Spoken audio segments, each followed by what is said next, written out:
years will make a positive contribution towards the objective we all share, to contribute to a sustainable development and a thriving blue economy, particularly for our rural communities.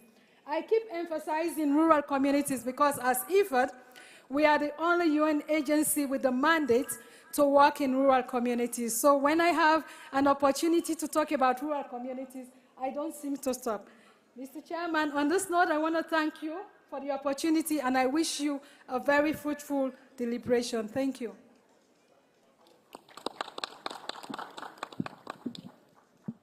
Thank you so much. Moderator, you can take over from there. Thank you, Chair. Afternoon, everyone. My name is Tule Linnea, and I will be your moderator for this session. May I ask the technical team if I could have a roaming mic? We have one panelist who doesn't have one. And also for me to be closer to our panelists. It's not like Yeah. lecture room. Thank you. So welcome to today's session. As we delve into this pivotal session focusing on the blue economy, I'm reminded, there's a few mics going, sorry about that. I'm reminded of the African Blue Economy Strategy,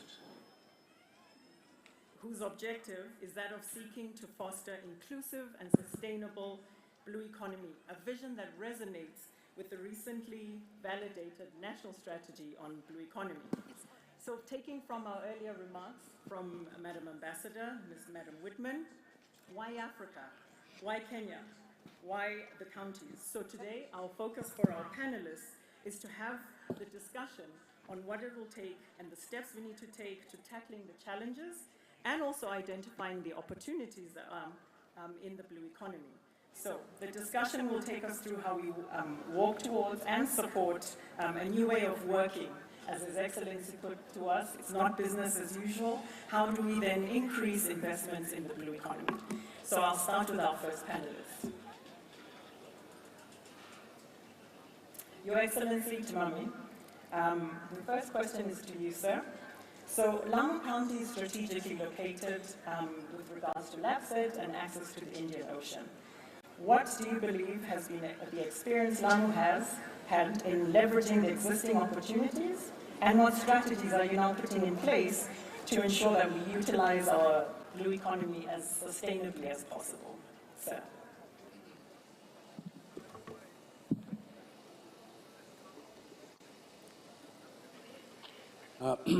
Thank you very much. Good afternoon. First, I will talk about Lamu's experience and the steps that we have taken. One, to promote blue economy, and secondly, to ensure that our people benefit from that resource. It will be very difficult for people to conserve a resource which they don't benefit from. So actually the key word is sustainable use of our resources. And as far as Lamu is concerned, I believe the ocean offers us a fantastic opportunity. And so far, we have hardly scratched the surface as far as utilizing that resource. But at the same time, because of limitations, our fishermen normally fish inshore. And of course, there is a danger of overexploitation and also the use of certain fishing equipment which are not sustainable. We, for example, we have had a voluntary exchange of sustainable fishing gears, nets, where we have partnered with the Kenya Red Cross and the NRT, and over 1,000 farmers have surrendered their nets, which actually end up catching the very small fish. So we have given them more sustainable fishing nets. The other thing, we have given our fisherfolk boats and fishing gears. And this, you have, and the lady speaker has mentioned about partnering with other entities, and through Go Blue project, through KESAP, and through KEMSFED, we have managed to give our fishermen boats, and which has helped them to go out to fish. We have also developed our landing sites. These had been ignored, and we have put up infrastructure such as fish processing plants, ice plants, cold stores, and markets. We also support and invest in mariculture, crab farming. We have a group who rear crabs. We supported them by giving them cages and more training, and we want to replicate the same across the county. And I must mention here that we are in the process of developing a prospectus for investment opportunities in crab farming with the support of USAID KUZA. Also, we are establishing a Lamu Maritime and Innovative Center to offer marine-related courses. That's on the way, and I must say we have received great support from the national government through the CS Honorable Mburia. We, you know, Kenya, we have had issues regarding land grabbing, and our landing sites for fish had been grabbed. We are in the process of repossessing them, and in Lamu, I already have about 4 title deeds of fishing sites that have been grabbed. And as support for women on blue economy, on mariculture, I have a very a group of women who I'm very proud of. They're rearing octopuses, and we are supporting them, and also we support women who are involved in planting mangroves and also collecting plastic waste and turning it into. So with those, I think there's a lot of things and potential Sounds like in the it. blue economy, but time is not there. No. Thank you very much. Unfortunately, thank you so much, Your Excellency. It's great to hear that Lamu has a diverse work that you've done in the blue economy. And one specific highlight initiative you highlighted was that of the Go Blue, supported by the EU delegation that we know is in the room. So over to you, Cabinet Secretary Mburia. The question we have for you is, what role has government played in promoting equitable distribution and addressing social and economic inequalities, even highlighted by His Excellency, in the blue economy sector? Noting that when you launched the blue economy strategy, you highlighted that we're using less than 10% of our blue economy resources. How then is national government supporting sustainable exploitation?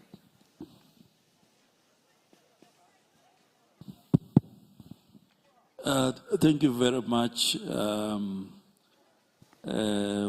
moderator, and also the chair of the session, the chair of the Committee on Blue Economy, and our audience out there.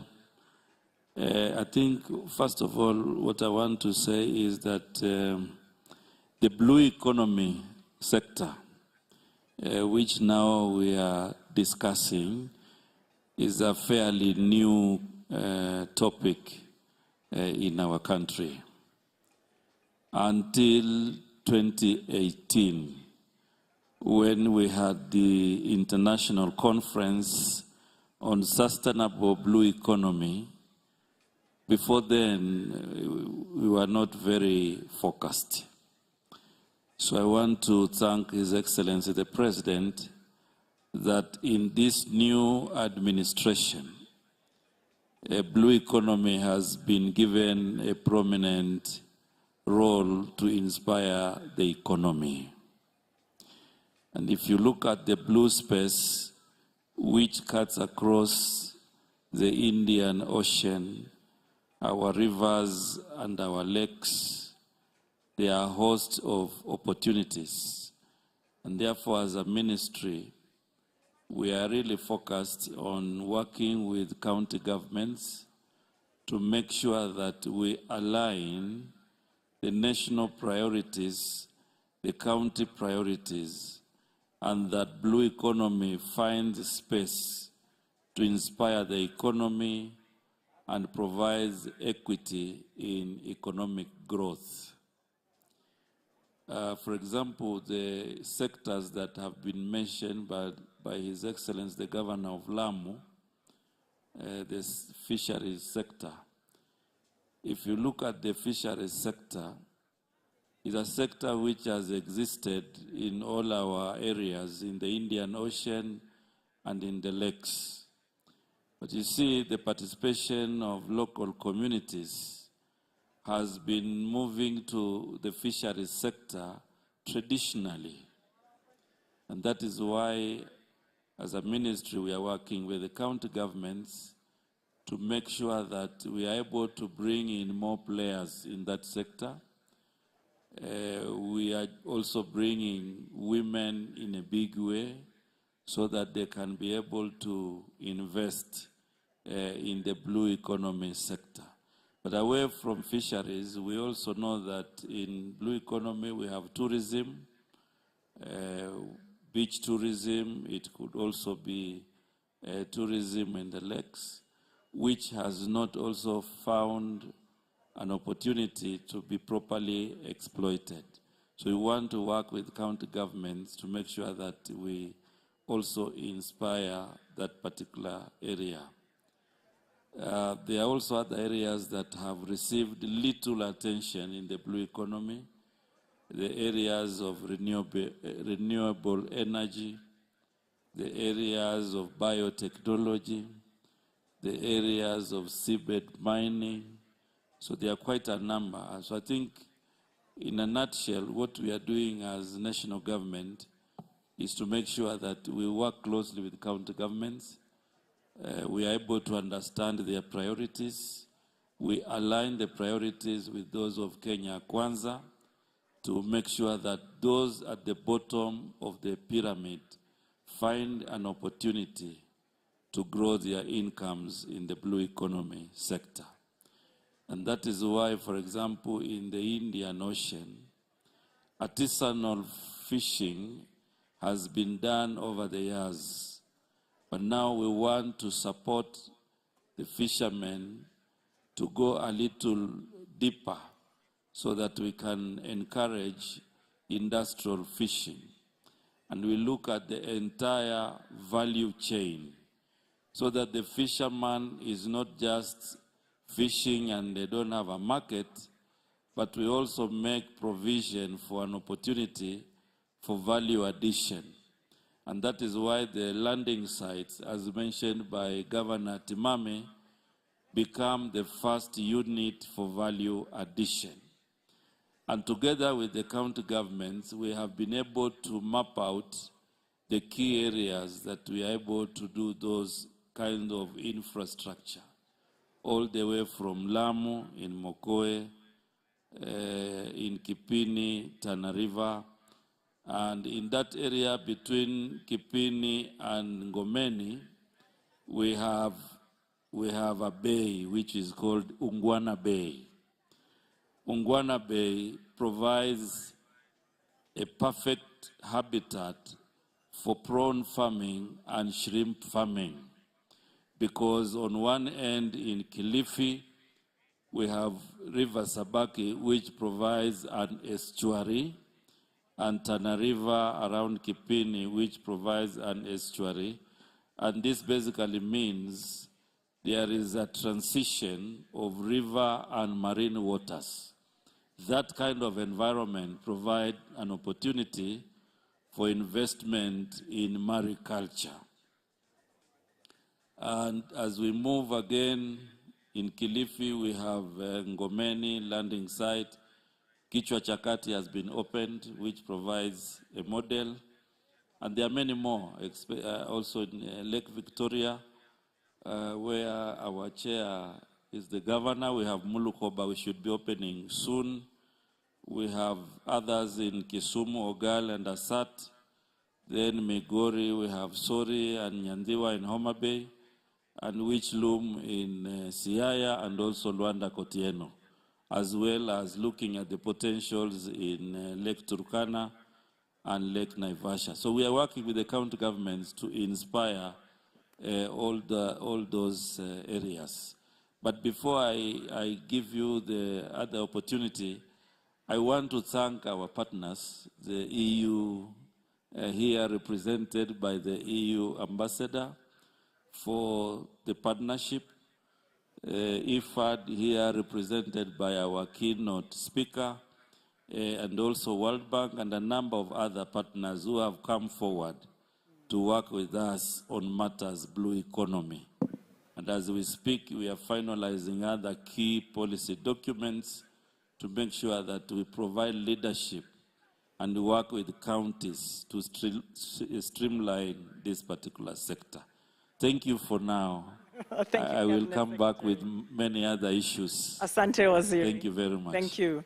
So we appreciate that you've actually aligning more closely with counties as well as additional development partners as highlighted by yourself, and as well as investors who are seated in this panel. But I'll hand over to you now, Senator. I was warned by our chair, by the way, that speakers are requested to keep their notes to 5 minutes because of our time limitation. I could not ask certainly the chair nor our CS for the same limitation, but I'm going to kindly request then for the next panelist speaker. So, Senator Faki, I know that we shared a question with you with regards to the Natural Resource Benefits Sharing Bill. But we'd like to shift the question just a little bit in terms of what the strategies Senate has started adopting to ensure sustainable exploitation in recognition of the work that national and county level, who are your counterparts, are doing in the blue economy. Over to you, Senator. Thank you. The Natural Resources Benefits Sharing Bill of 2022 is currently in the third reading, where we are allowed to make amendments so that it can be in line with the issues that we collected during public participation and what the bill actually was before it was presented to the House. And we have made several amendments that will be key in ensuring a sustainable exploitation and sharing of the benefits of the blue economy resources. The amendments that we are making is one, provision for the Commission on Revenue Allocation to coordinate the preparation of benefit sharing agreements, facilitating the sharing of the blue economy benefits or resources between counties and investors. Currently, we didn't have that framework. Secondly, we have also empowered CRA through legislation to determine the royalties payable for the exploiting the blue economy resources. Number three, that KRA that will be collecting the royalties will be paying the same to the Natural Resources Royalties Fund as determined by SCRA, that is the Commission on Revenue Allocation, with 80% of the revenue collected being the national government and the county governments in the share of 40 to 60. So that the national governments will be retaining 40% and the county governments will be taking 60%. The provisions further mandate CRA to promote a sustainable ecosystem restoration after the exploitation of the blue economy resources. So currently, that is the legal framework that we are considering. Last year but one, we had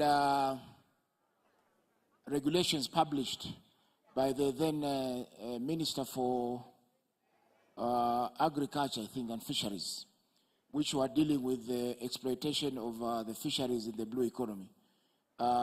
We had a sitting with the then chair of the blue economy, retired General Madede, and his team, and we went through the regulations. There were some issues that were raised which were supposed to be considered and be brought back to the House. However, they haven't published the regulations again, and I think the CS blue economy should also be able to address us on the issue, because it is very important to have a legal framework in terms of regulations. At the moment, we see there isn't much. The regulations that have been there have been made through I think the Fisheries Act, some of which might be obsolete. Thank you. Thought Senator would continue, and I think that's a question to you, CS, when we now come around. But if you feel like you can answer the question now, since he's given you a challenge with regards to those regulations. Over to you, Cabinet Secretary. Yeah, we have reviewed all the 8 regulations, because when we looked at them in the beginning, even though they had been done earlier, they missed out on key areas that we wanted them to address. So we have already done the review and participation, and we've submitted them to the Attorney General. Congratulations, yes. Senator, does that answer your question? Very good. So over to Dr. Matano from the Kenya Devolution Program. We just wanted to ask you, when looking at the activities that have been happening over the Devolution Program, how have you seen collaboration with development partners with the 2 levels of governments in particular, considering that blue economy is under the remit of our counties, and how have those been coordinated, what efforts have been made, and as well as this avoidance of duplication of interventions in the sector, especially towards private sector investment? Thank you so much, Madam Moderator. Thank you for the senators and the governors for the articulated statement that you have given. I will perhaps start my response by just mentioning a few things so that we are at the same wavelength. And 5 minutes, Dr. Yes. Okay, wonderful. One of them, of course, as the CS has said, blue economy or blue sector is a very nascent, sector in this country. And just speaking from what His Excellency said this morning, I picked some 2 issues. One, and Governor Otuoma has already alluded to that, the need to do things differently.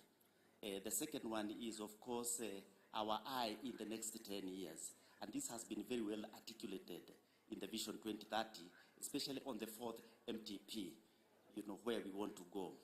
And since the theme of this panel session has to do with the potential of blue economy, allow me to take just 1 minute to articulate that indeed the blue economy has a very huge potential. At this point, we may not see it, but in the next 10 years, we'll see it. I was even reading the strategy that was launched by His Excellency Salim Vuria, and you can see where we are moving, because an estimation has been given that in the next 10 years, through blue economy, we will be able to raise about 600 billion Kenya shillings and create jobs, approximately 53,000 jobs within the country. And these are the focus that we are looking at. But basically, coming back to your question, having worked at the East African Community, which is a regional integration body, and because of the nature of blue economy, there are so many sectors. His Excellencies have mentioned fisheries. We have sectors like maritime transport. We have even ports. There are so many activities, because ideally, blue economy is basically activities, sustainable activities around water bodies. And number 2, my perception that I'm going to give is based on the inland waters. Previously, we have looked at blue economy from an oceanic point of view, But now we are looking, now we are expanding our scope to inland waters, and perhaps that is the area that I'm going to focus on in answering your question. But to be able to do that, I'm not really going to give a whole system on how the intergovernmental relationship is, but I'm going to give a classical example. Through the British High Commission, FCDO, that is Foreign Commonwealth and Development Office, they have been supporting Kenya, the counties, through their program, the Kenya Devolution program, to improve the harnessing of blue economy. This project has gone for the few years, and now they are going into the second phase. And there has been a lot of lessons learned. But I'll give an example as a successful story on how coordination is done, both at the county level and between governments. This program, what has happened is that we work through the Lake Region Economic Bloc, and His Excellency, the Governor, has said that these are very important tools. I know even Jumuiya is also there. And these are the special purpose vehicles that are going to ensure that counties harness blue economy. How does it work at the Lake Victoria, the Lake Region? The Lake Region Economic Bloc counties did establish what is called a memorandum of collaboration between the counties. And within that collaboration, they included MDAs, the ministry, department, and agencies, and they signed a memorandum of collaboration to support harnessing of blue economy. And within that, they went further and they developed what is called a multi-agency action plan. And this, I think, is very critical, and it is something that can be shared. And through the same support, this multi-agency action plan was actually shared with all the 14 governors so that they could actually include or integrate blue economy in their CIDP. And this was done. Now, the next step that we are going is to have the CIDPs, the blue economy component of the CIDP, included in the annual development plan, and we'll now start implementing blue economy, because blue economy is still at a very high level, but we now need actions. And I think there is something, a classical example that can be borrowed from the Lake Region Economic Bloc through the support that has been given through the FCDO. I think you have said time is short, or I have... No, yes, thank you very much, Dr. Aria. We appreciate that. And it's great to hear that blue economy is now included in many of the county's CIDPs, and that we can see a more collaborative engagement with the regional economic blocks. Now over to you, Ms. Victoria Shabula, knowing that you're from the AECF. We recognize that AECF is currently implementing an investment in women in blue economy. So what have you seen as the role of the private sector in steering, one, gender equality, but also promoting inclusive gender roles at the center of the blue economy agenda? Thank you. And for every one of you who is wondering who AECF is, we are the Africa Enterprise Challenge Fund, and we invest in commercial enterprises that have business models that are oriented towards rural and marginalized communities. And we work to expand the horizon of economic opportunities for the people who, for no reason of their own, are trapped in poverty.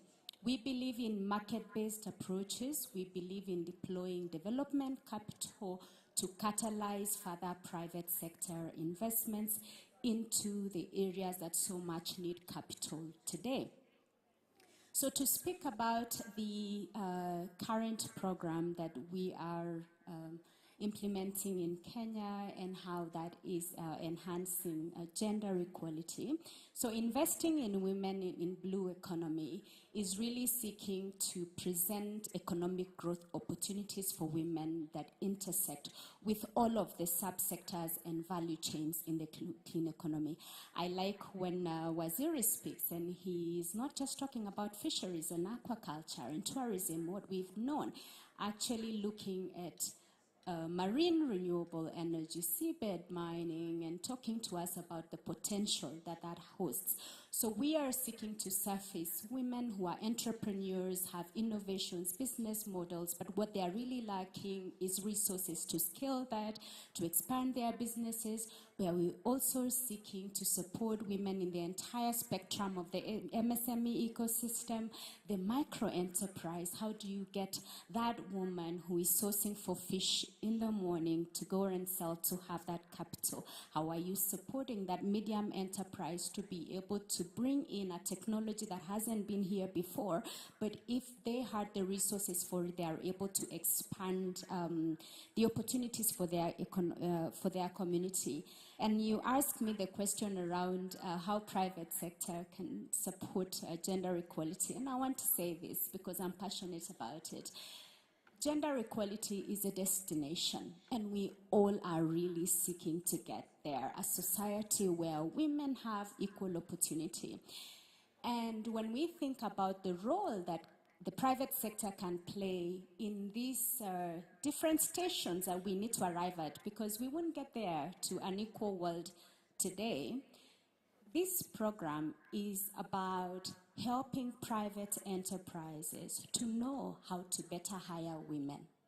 It is to actually help private enterprises to work with women, not just as off-takers, of the fish that the women are going to sell as fishmongers, but having the women access productive assets, for example, cages, so that they become fish farmers, because there is actually more money at the fish farming level compared at the frying level, where most of them are operating presently. But how do we get more women to also actually be processing and packaging the fish and being the ones that are running businesses alongside the male counterparts? We are also working on supporting the issues relating to gender norms that have held back our women, for example, the sex for fish issues. But it is actually that the private sector needs to know that they have the capacity to bring in women at decision-making levels, hire them at managerial levels, because when they do that, this actually translates to better norms, better practices in the communities. Thank you, Victoria. You've actually provoked the chairman here on a question, so it's just an add-on to this, and it's a follow-on, if you wouldn't mind, just for 30 seconds, to explain how women can access information on this AECF-funded program, one, and how they submit their proposals, especially considering if you're looking at it as SMEs, is there support available for them to write their proposals and submit them? Tough question, I know. For a 1-minute video. Yeah? From the chair? Okay, yes. So whilst they pull up the video, if technical team can assist in pulling up the video from AECF, Chair, if you will allow me, I'll move on to the next panelist and then we'll come back to that question. Sorry, I don't want to be the moderator. I just thought that maybe you can still be explaining a bit of that question as they put up the video before you move to the next person instead of cutting. Yes. So just maybe exemptions given. Great. So the Investing in Women in Kenya's Blue Economy is a program that is presently running, and we actually have an opportunity for financing that's open as we speak. This current window is actually financing the small businesses, so women that are looking for 1 million Kenya shillings all the way to 6 million shillings. You must already be running a business within the blue economy sector, and it is agnostic. You could be in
is strengthened this time.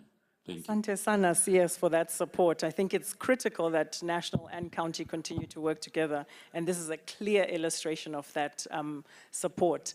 Do we still have the video up, or do we move on to...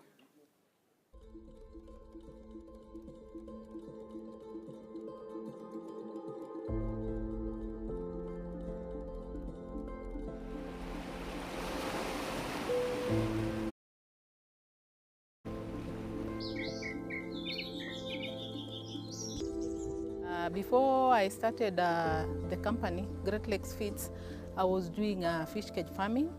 I had 10 cages, that was in the year 2016. So as I was doing this cage farming, I met some challenges, such as getting feeds and also getting the fingerlings. Rio Fish is a for-profit company that works with rural communities to transform their lives through fish. Our focus groups are youth and women specifically because these are the underserved members of the fish value chain. Why I applied to investing in women in blue economy in Kenya is because I have some passion for women. Women are almost everything in our community here. They are the ones who buy food, they are the ones who cook, they are the ones who take care of their family, the children, they are the ones who knows if school fees has been paid or not. We are 60% women-owned, women-led, and we are mostly serving women. So I felt, and I still feel, that we fit squarely into what they're trying to do. And we're really looking to empower women, specifically in this value chain. So we are hoping that by the end of this program, at least 60% of the people we are buying fish from are women or women-owned.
worth 343 million when you look at it from at country scale, what we are doing.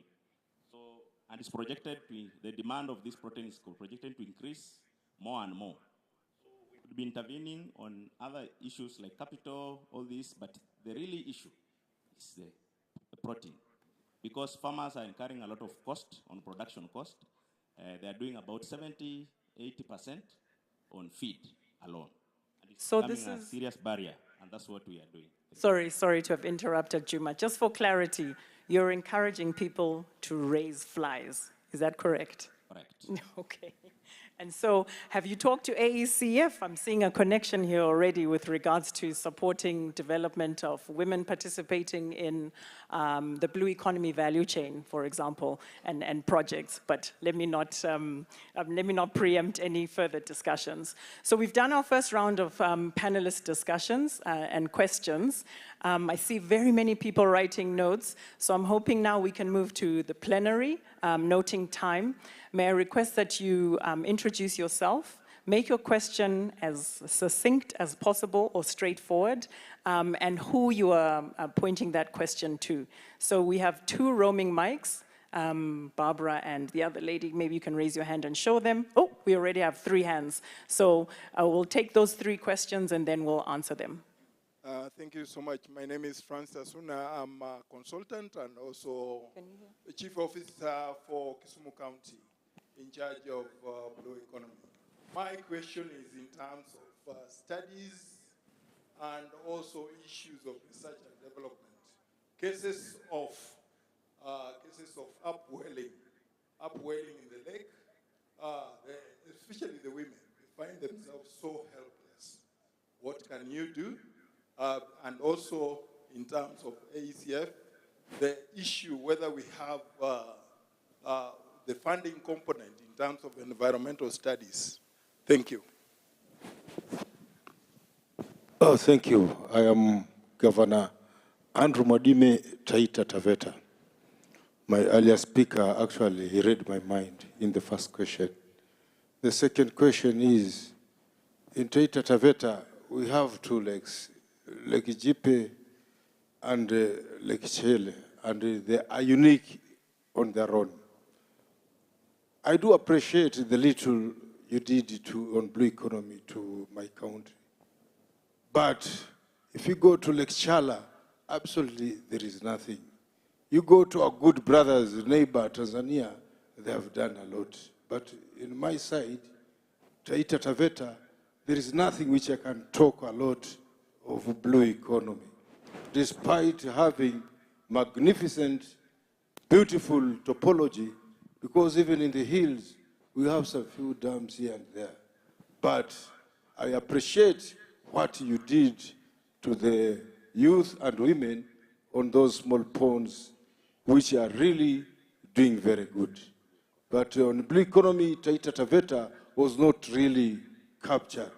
And I think we are among these counties which have this blue economy. And then in the future, we should also think about the green. Was that a question you were posing to any of our panelists, Governor? I think it was an observation. Okay, and then we have another hand. Thank you. I'm Gideon Mungaro, Governor Kilifi. I was wondering, SEF and the CS Blue Economy, on this issue, because when we were in Kwale the other day, this question also came up, and I know the CS said they will be sending the PS, but I was wondering if there's a way to have a day workshop or something where you can bring all the... Sorry, Governor, can you bring your mic closer? I was wondering if we can bring a sort of a day workshop where our teams from Blue Economy can come to be sensitized on how to engage the women on this program so that some people are not marginalized. Thank you. Asante, I think those are the first 3 questions, and it's clear who those are directed to. So we'll start with you, Bwana Waziri. We said we'll start with 3 and then the next ones. Yes, thank you, Senator. Okay, thank you very much. I think some I have already responded to.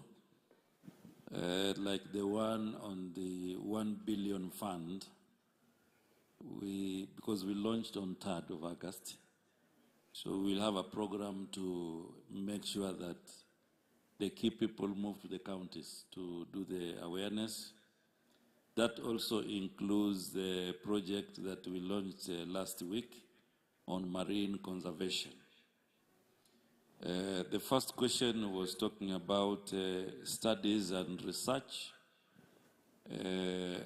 on the issue of upwelling in Lake Victoria. Yes, I think in Lake Victoria we've had the cage fish farming, which has been done for quite some time. And last year we had losses. You know, a lot of the fish died. I think the fishermen lost almost $1 billion.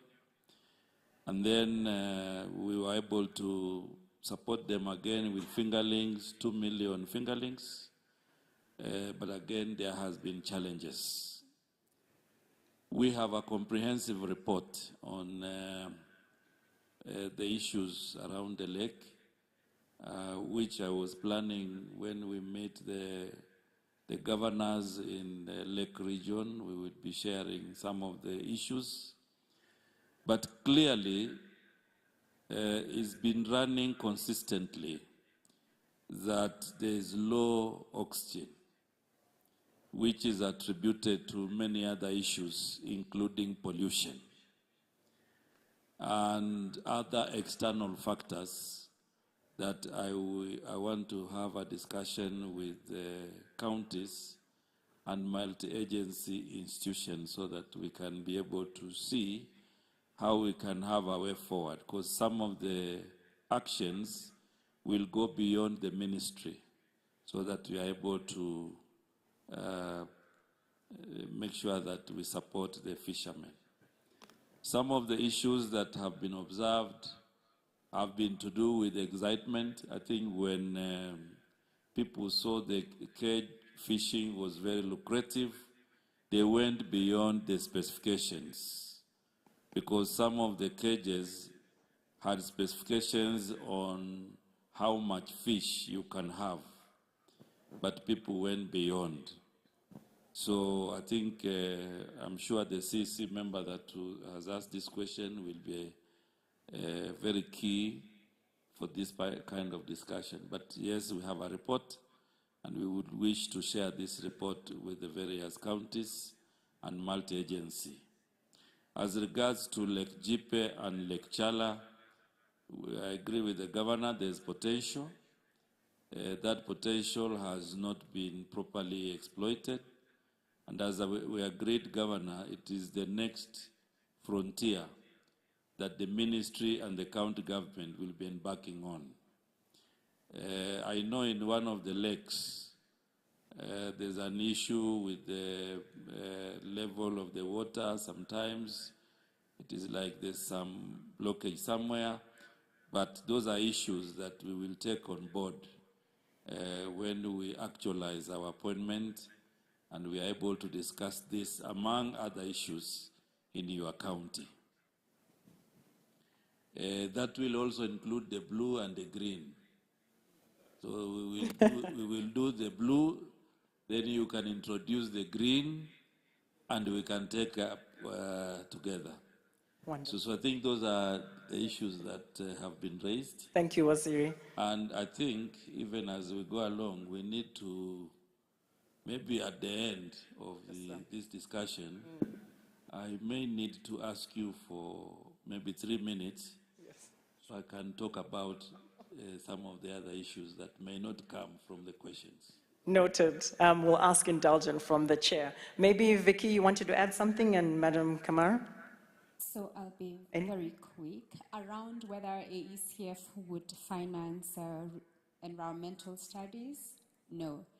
Except where it's actually about how that can be addressed through a private sector model, because we are all about the private sector presenting the solutions. But I know there are very many partners in here that are listening to you, and that is in line with their strategy. on how we get to sensitize the different counties on the opportunity and ensure no one is left behind. My colleague Cosmas is somewhere here. Where is Cosmas? Okay, can see. He's in the back. Cosmas, oh yes. Cosmas, their governors, is a project lead for investing in women blue economy, and he has a comprehensive plan. And with the support of the ministry through the CS, we are going to be coming to your counties. We are going to do roadshows, and we are going to assure that the marketing strategies we employ this time get to go in the nooks and crooks of the especially micropreneurs, and that your trade officers, your blue economy people will get to be involved in actually disseminating this information. Thank you. Thank you for that, Vicky. I believe the governors have their teams on standby ready to talk to Cosmas. So be on standby, Cosmas. I see we have another hand up from the plenary. Yes, I think mine, my name is Martin Olo. I work Sumo County as Director of Environment and Climate Change. I would really think that as we are thinking about blue economy, we should also think about the environment, because without sustainable environment, we may not be able to sustain our lakes or our waters to be able to sustain our economy.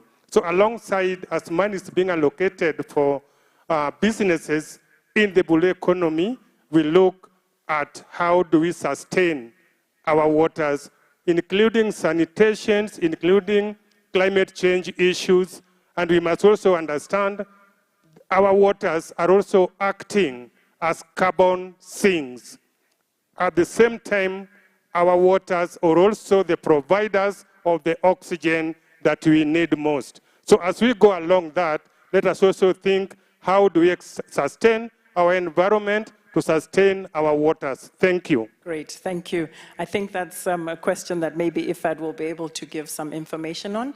I see we have a question already. Yes, Dado Godana, the governor of Tana River. Mine is in line with probably what Governor Mwadime has said about the potential that lies in Taita, but mine is about the potential that lies in Tana. We've had so much. We can't hear you clearly, sorry. We've Governor. had so Thank much you. talks about the sea and Lake Victoria, and now Governor is talking about Lake Jipe and Chala and those. But we've never had a conversation that is talking about the huge potential that lies in the River Tana, which in our earlier conversations, we have profiled it properly that we also host close to 150 oxbow lakes, stretching from the north to the sea. In fact, we have this impression, or probably is a reality, that one of the biggest oxbow lakes in Africa is actually in Tana River. So mine is to just to emphasize to Waziri, as you go to round 2, then you bring Tana on board. Secondly, which is a bit crucial, I know we have demonized floods so much that every time there are floods, there's a lot of negative publicity about them, that probably they are destroying things, they're doing what. And so the effort by national government has been, let us put more dams to control this flooding and all that. While us, as people there, we know that these floods come with so many benefits. They are the ones that sustain the ecosystem in turn. The whole of that biodiversity, to that Ramsar, to the interaction between the river and the sea, is such a very important biodiversity that needs to be protected. And in fact, the sector of agriculture, the whole of the subsistence agriculture in Tana River has already collapsed. That's why probably there's a lot of effort, again, by the same government to try and mobilize relief food to come and feed us, including the governor. So, so mine is to probably invoke the Waziri's attention that probably we need serious interventions at the level of national government to properly get it right on how we should approach Tana. Probably stop the damming upstream to allow for downstream recovery and other interventions, including the environment and the rest of the things, to be restored. That is what I wanted to say, Waziri. Thank you, Governor. Thank you. I think we had one more question. Yes. Oh. Good evening, everyone. My name is Anne Nalo. I'm an economic advisor and PFM and tax lead with the British High Commission. I have two questions, one to CS Vuria and one to Senator Faki. To CS Vuria, for development partners within your strategy and as you engage with county governments on the blue economy areas that are of focus for Kenya Kwanza, if I was to ask, just list perhaps top three, because I suppose the sector is expansive, that would be looking for development partner funding, what would those be? Then to Senator Faki on the National Resource Benefits Sharing Bill. You've mentioned that the amendments that have been proposed are largely around the Commission on Revenue Allocation coming up with a formula on how resource sharing and the royalties sharing should be. So historically, for the Division of Revenue Bill, primarily the Commission on Revenue Allocation recommends, and then the Senate discusses, and sometimes, at least for the last formula, you don't take in those recommendations. So for this particular proposed amendment, would CRA's recommendations then be binding for inclusion within the bill, or is it up for discussion? Thank you. Thank you. I think those are the three questions. We'll allow our panelists to answer those. We'll do one more round, and then we'll do a closing quick minute response round. So I know that there's a few more hands, and we'll come round to you. But for now, CS, would you like to answer? But would it be okay for Madam Kamara to start? Oh.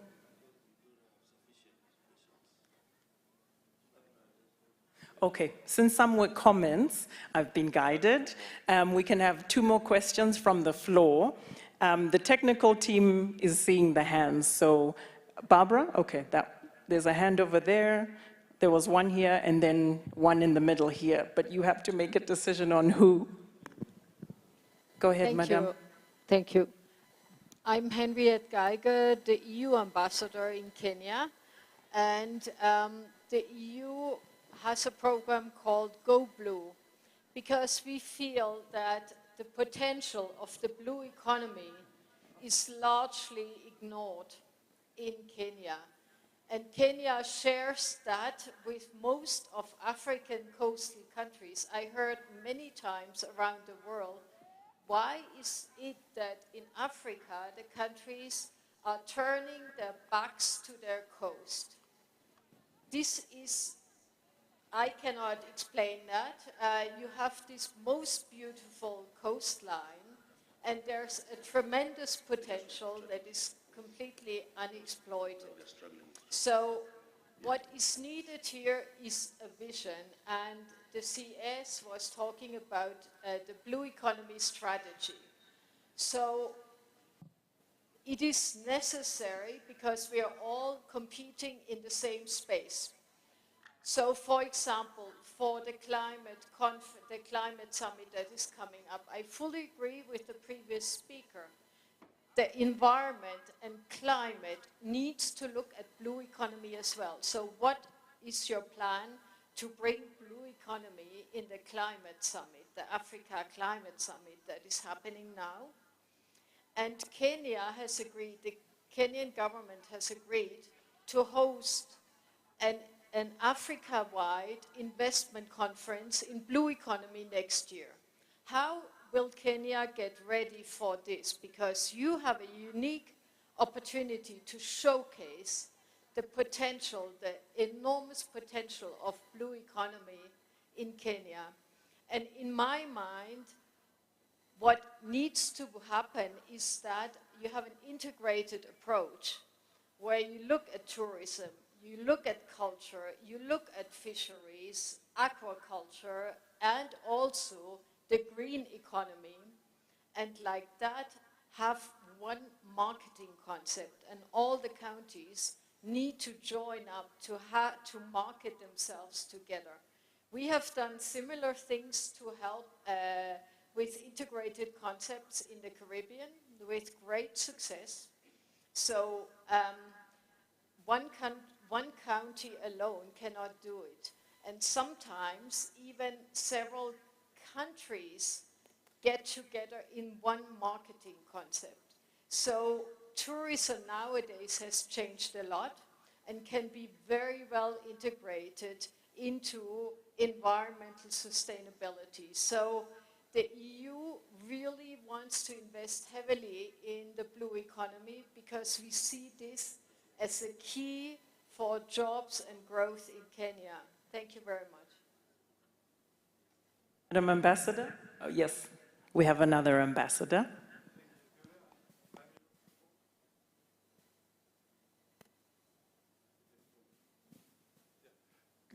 Good afternoon. I'm Joris van Bommel. I'm the Chargé d'Affaires from the Netherlands Embassy. And it looks like I have a little bit of the same question, but I continue a little bit because I think it's about that unlocking that potential, whether you look at that from the ocean or whether you look at it from the rivers, as you mentioned.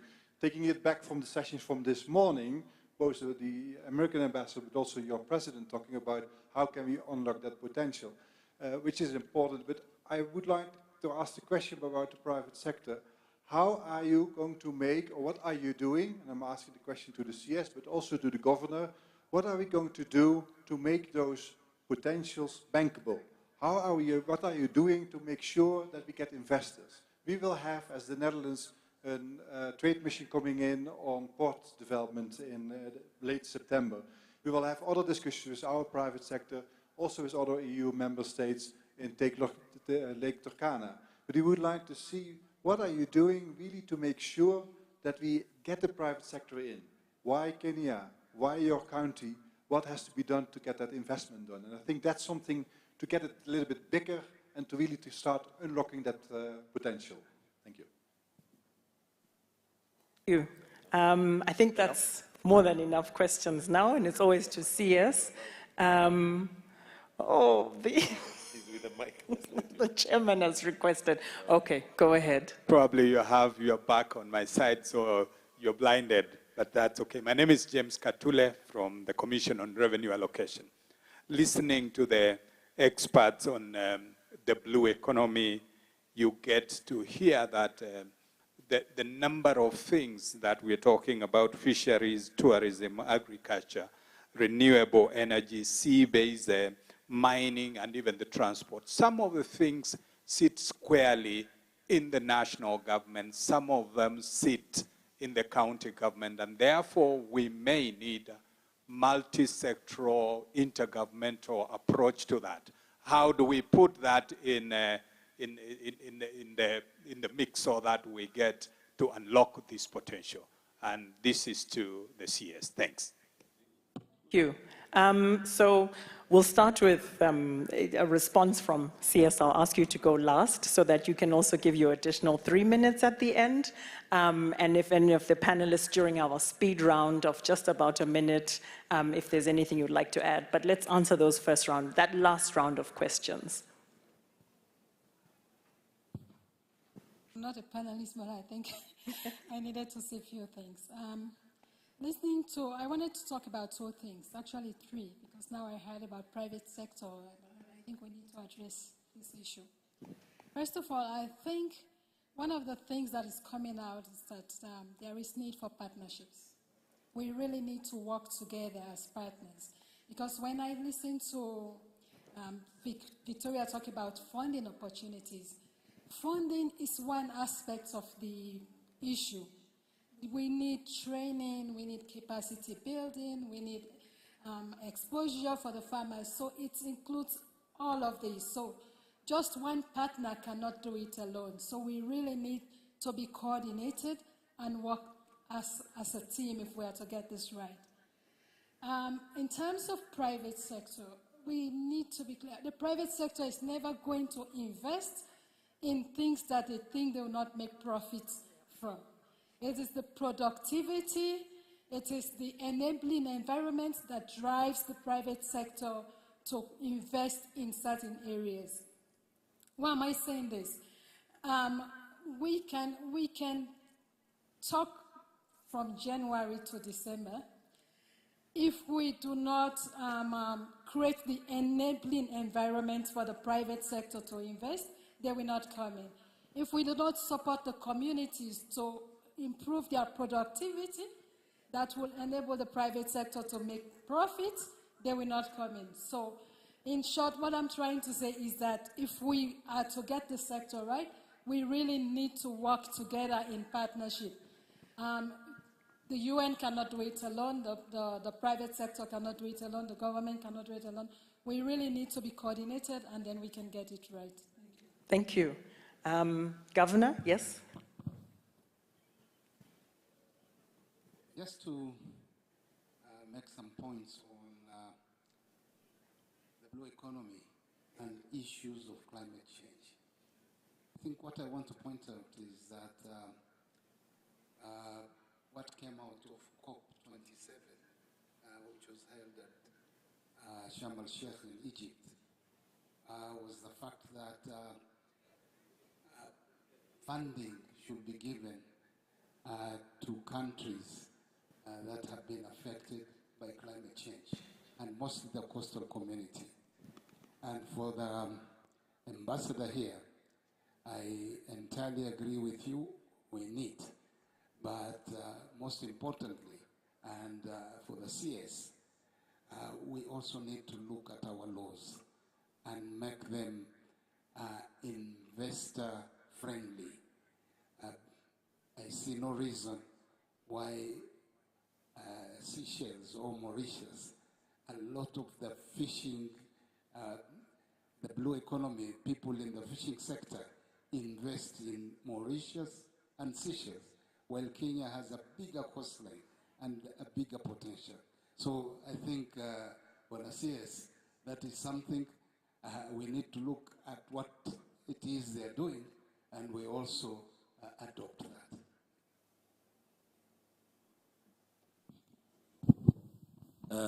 Thank you very much. I think most of the issues needed my intervention. The first thing that has been raised is the issue of environment. And I want to say that we have a robust program on environment in the blue economy sector. Part of what we are working with partners are issues of conservation. Last week, I was able to launch a 2 billion coast conservation project, which is also going to work on issues of environment. Away from that, there has already other efforts that have existed, and I think in the coastline, we have a lot of programs focusing on mangrove conservation. And in fact, the first NGO or local organization which was recognized worldwide and accessed carbon credit was a mangrove conservation project. So I think we have quite a lot of intervention in environment, and we are going to mobilize many more partners so that we can scale up these particular efforts. I think the issue of Tana River, I want to agree with His Excellency the Governor Major. If you look at other countries, they have a lot of investment along rivers. If you go to Livingstone in Zambia, you will see that they have even hotels and maritime vessels around the river. If you go to Congo, you will find also that River Congo has a lot of investments, Egypt, and many others. As I said earlier, you see the blue economy that we are discussing is not the blue economy that exists now, but it is the blue economy that we need to build together. So there will be areas where we have made progress. There will be areas that we need to put more time and resources. And that is why His Excellency was able to put this as a standalone State Department so that we can get an opportunity to discuss it and to invest in it. I think the other question from a colleague in the British, my sister, I can't remember, she had wanted me to talk about the partnership. I think we have quite a number of partners right now.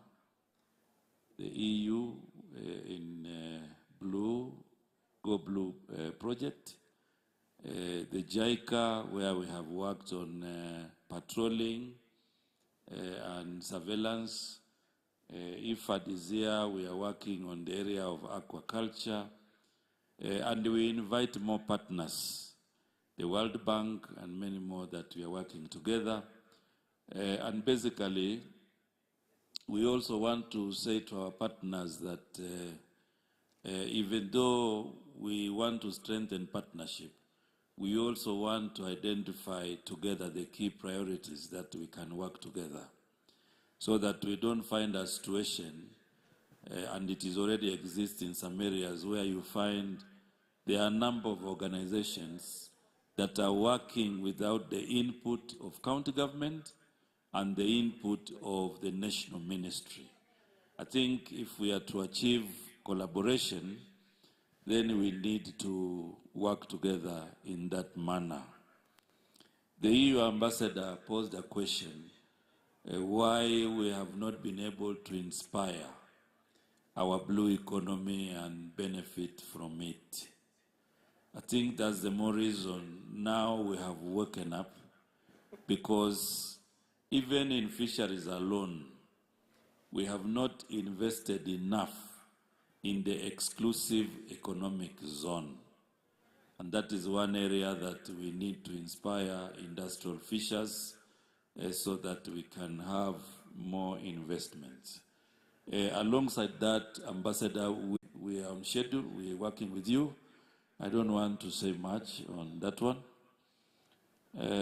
Whether the projects are bankable, you see, first of all, let me now tell everybody and all Kenyans, the fisheries and blue economy is not a service sector.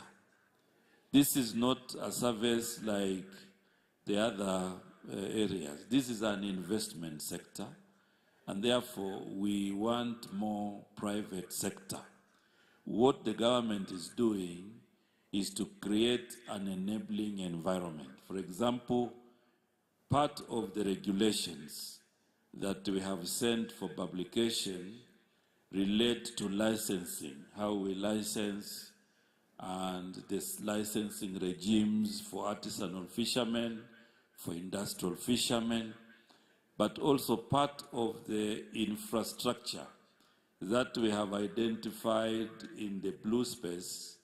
We rely on the private sector to partner with government. For example, in Liwatoni, where we are doing a fish hub and ecosystem processing unit, that is going to be run by the private sector.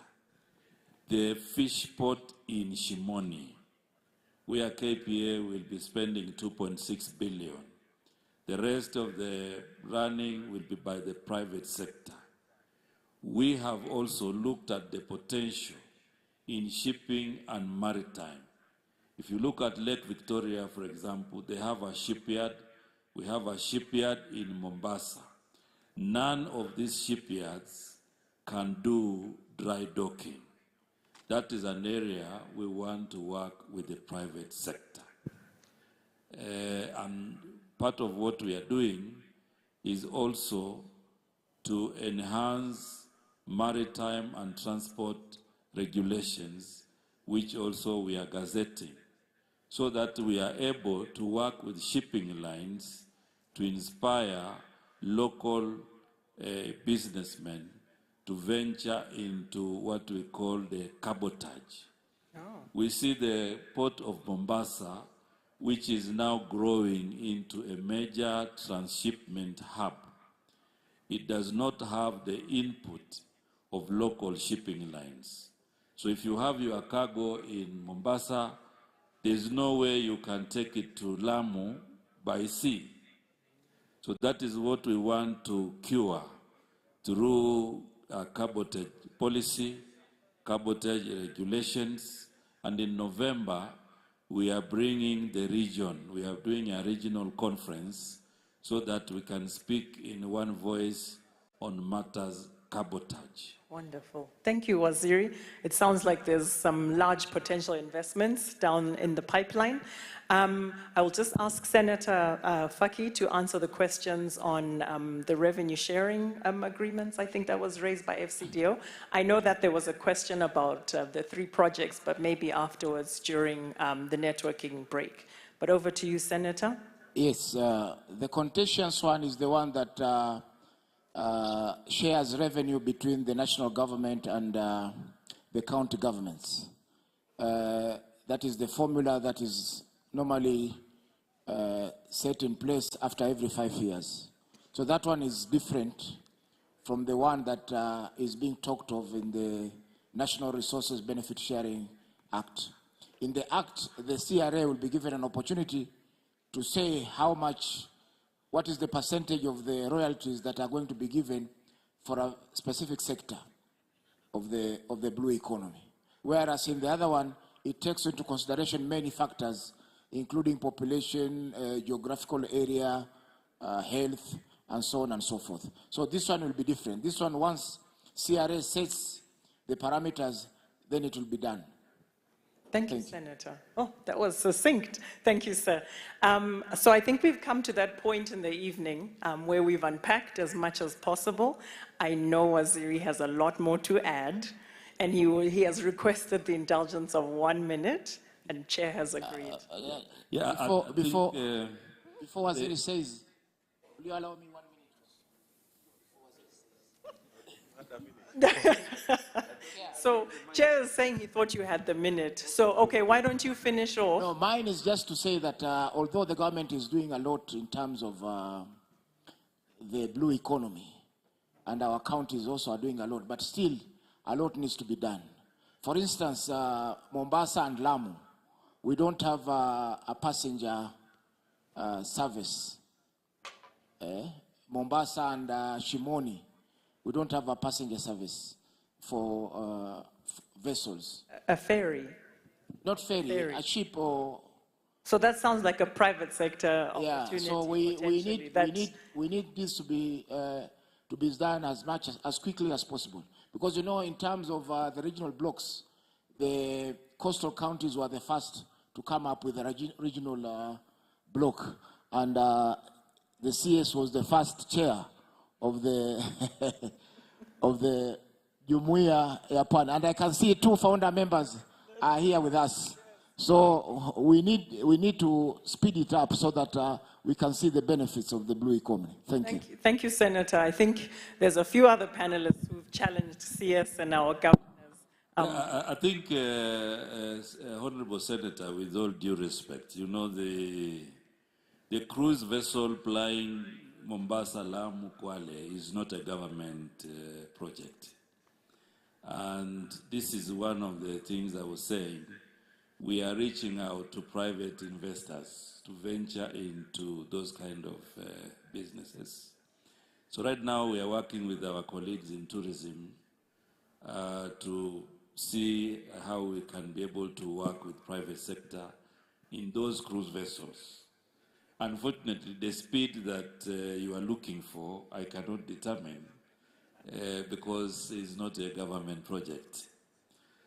What I wanted to say, moderator, there has been an issue which has been raised here on issues of aquaculture, and especially on protein. I remember last month I launched the company called Tunga Nutrition in industrial area. They were adding a line, you know, for fish feeds. And one of the issues they raised was that they have to get soya. You know, they have to import. So I think this is an area that our farmers can do and bring down the price. But the most crucial is that we have a project that links marine and aquaculture. In Liwatoni, when it is fully operational, we will have bycatch. The bycatches will be very lucrative as fish feed, and that is why we are linking Liwatoni project and the Kabonyo Kanyagwal, the Center of Aquaculture, where we have already finalized the procurement, and we should be able to begin that project anytime in Kisumu County. It's a 1 billion project by the government of Kenya and the government of Hungary. And our aim is to take the bycatch from Liwatoni, then process it in the center, and of course with training, and that can then be able to be very good fish feed for our aquaculture farmers.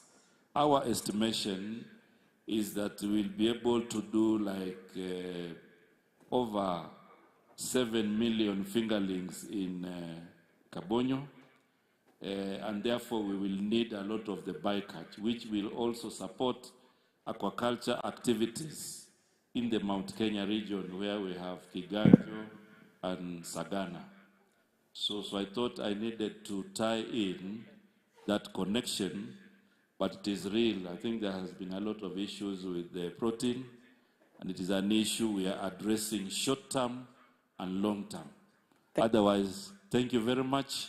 Our offices are open. We will come to the field, but anytime you feel free to raise your issues. We want to work with the county governments, and I want to thank the chair here who has been very critical in bringing the counties to the fold in terms of blue economy. Thank you very much, Bwana Waziri. And that brings us to a close, so we'll be asking our chair to give the closing remarks. But before he begins, go ahead, sir. The COG chairperson's dinner celebrating and awarding Devolution warriors will be held in the tent to, it says to my left. So in the tent on the left is the COG dinner, and it'll begin at 8 p.m. today. Over to you, Chairman. Thank you, moderator. I think they need a round of applause. Indio, makofi kidogo. I know we are tired, but we have a job to do, and we must do the job. So thank you so much. Thank you, the panelists, Waziri, my chair, and all of you, our keynote speaker, and all the participants. I think there are quite a bit of take-homes that we have gotten from here. Is it okay? Or you are tired? I think those take-homes from what I'm seeing is that we need to work together, both levels of government, our development partners. We need to work in a coordinated way. I mean, we need to embrace more science in this sector. As we have said, it's still a completely new sector. Waziri, I was trying to tease you there whether we have got our national blue economy policy. But I think you told me still at the cabinet level. So you can understand that we need that to come out so that it can start guiding this sector. Because for us at the counties, it is always important that we align. The county blue economy policies must be aligned to the national blue economy policies. Waziri, I know that we were discussing, and because this is a discussant group, that we should not work in silos. If we work in silos, you can see it needs a multi-sectoral approach, and from some of the questions that we have been getting here, so that when we are aligned properly with all stakeholders involved, then it can go well.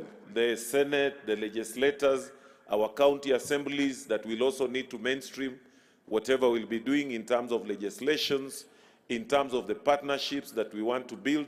I think those are quick take-homes. I know our moderator, you'll be getting some notes, but we have seen the gaps where they are, and we need to move with speed to bridge those gaps. So again, I'll just call on our development partners that for us to push this sector rapidly forward, please let's move very quickly to bridge those gaps that are there, even just as quickly as hastening our blue economy policy that was adopted from also the blue economy concept from the African Union that we are now trying to domesticate and make sure that it works for our people.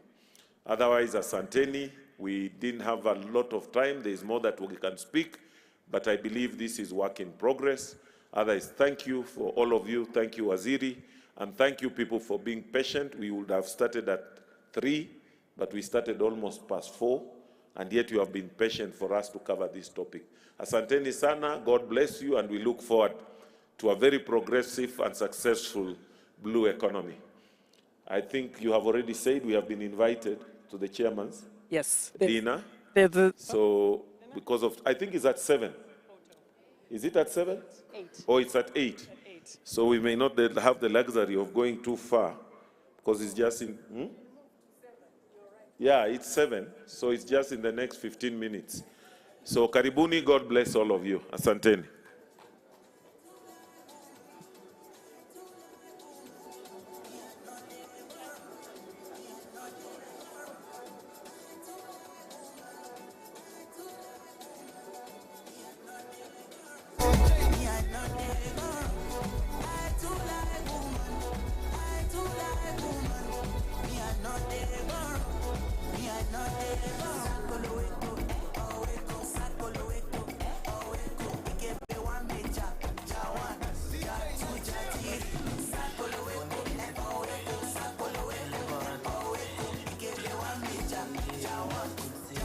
Jati